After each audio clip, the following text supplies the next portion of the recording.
మహారాష్ట్రలో ఇద్దరు వృద్ధ సహోద్యోగుల మధ్య మైత్రి బంధం చూడగానే షోలే మూవీలోని స్నేహితులా కనిపిస్తారు. అచ్చం అందులో జై వీరుల మధ్య సాగే పాటలోని సీన్ గుర్తొస్తుంది. అందుకు సంబంధించిన దృశ్యాలు నెట్టింట వైరల్ గా మారాయి.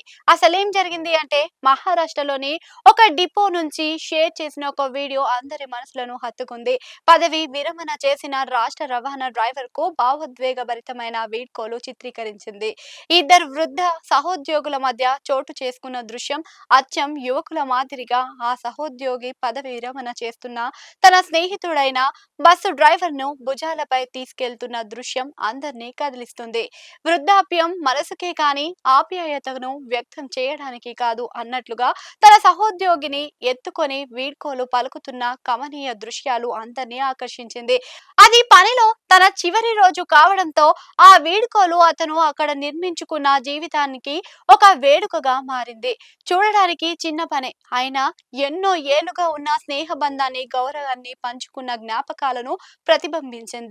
అది సరిగ్గా షోలే మూవీలోని జై వీరుల ఐకానిక్ స్నేహం గుర్తు చేసింది. ముఖ్యంగా దోస్తీ పాటలో ధర్మేంద్ర అమితాబ్ బచ్చన్ భుజాలపై కూర్చునే ప్రసిద్ధ సన్నివేశం గుర్తుకు వస్తుంది. రిటైర్మెంట్ ఉద్యోగానికే కానీ ఏర్పడిన స్నేహానికి జ్ఞాపకాలకు జీవితాంతం నిలిచిపోతాయని ఈ సన్నివేశం చెబుతుంది కదూ.